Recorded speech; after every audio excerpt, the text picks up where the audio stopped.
Hello दोस्तों, आज हम लोग मेडिकल से रिलेटेड कुछ टर्म देखने जा रहे हैं जिसका नाम है 5 moment of hygiene, hand hygiene, जिसमें हम लोग ये देखते हैं कि हम हैंड हाइजीन कब कब और किस स्थिति में करते हैं। ठीक है, तो चले देखते हैं किस किस स्थिति में हम लोग हैंड हाइजीन करते हैं। फर्स्ट हम लोग देखते हैं before touch a patient. Before touch a patient का मतलब कि जब हम लोग पेशेंट को छूते हैं उससे पहले हम लोग को हैंड हाइजीन करना होता है, इसलिए ताकि पेशेंट को हमारे हैंड्स के थ्रू कोई इन्फेक्शन उस तक ना जाए या वो इन्फेक्ट ना हो हमारे हैंड से।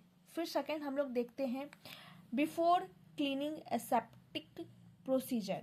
अब हम लोग यहाँ पे देख रहे हैं बिफोर क्लीनिंग असेप्टिक प्रोसीजर। इसका मतलब ये हुआ कि जब भी हम पेशेंट के पास जा कर के उनके रिलेटेड किसी भी तरीके का प्रोसीजर करते हैं उससे पहले हमें अपने हैंड को हाइजीन करना होता है, हाइजीन मेंटेन करना होता है। फिर थर्ड हम लोग देखते हैं after body fluid exposure risk. After body fluid exposure risk में हम लोग पेशेंट के जब बॉडी फ्लूइड डिस्चार्ज होता है, एग्जाम्पल के लिए अगर हम लोग लेते हैं यूरिन या वॉमिटिंग, तब उस कंडीशन में हम लोग क्या करते हैं, अगर हम उसके कांटेक्ट में आए हैं, बॉडी फ्लूइड एक्सपोजर के कांटेक्ट में आए हैं, तभी हमें हैंड हाइजीन का अच्छे से ख्याल रखना पड़ता है after touching the body fluid. Because इसलिए क्योंकि वो हो सकता है कि इन्फेक्टेड होगा, और अगर वो इन्फेक्टेड होगा तो उससे क्या हो सकता है कि हम पेशेंट को भी इन्फेक्टेड कर सकते हैं।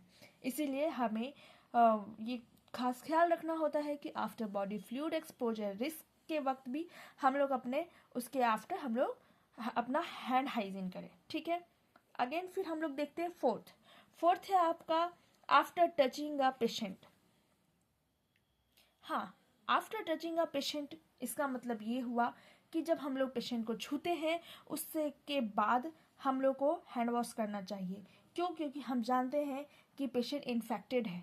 मान लीजिएगा अगर कोई पेशेंट HIV का हो या हेपेटाइटिस का हो, अगर उन्हें HIV या हेपेटाइटिस है तो ऐसा हो सकता है या देखा गया है कई बार कि पेशेंट इन्फेक्टेड है तो वो हमें भी मतलब नर्सेस, डॉक्टर्स उन्हें भी इन्फेक्टेड हो सकते हैं, या आस पास जितने भी व्यक्ति हो वो भी इन्फेक्टेड हो सकते हैं पेशेंट के कांटेक्ट में आने पे।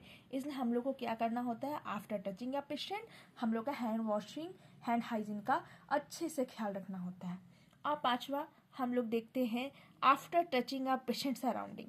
ठीक है, after touching a patient surrounding हम लोग ख्याल रखते हैं कि जहाँ पे हम पेशेंट को रखे हैं वहाँ पे फिर से पेशेंट को किसी प्रकार का इन्फेक्शन ना हो जाए, या फिर उनको किसी तरीके का इन्फेक्शन, कोई दूसरी तरीके के इन्फेक्शन उनको ना ग्रसित करे। इसके वजह से हम लोग क्या करते हैं, after touching a patient surrounding हम लोग उसको क्लीन रखते हैं।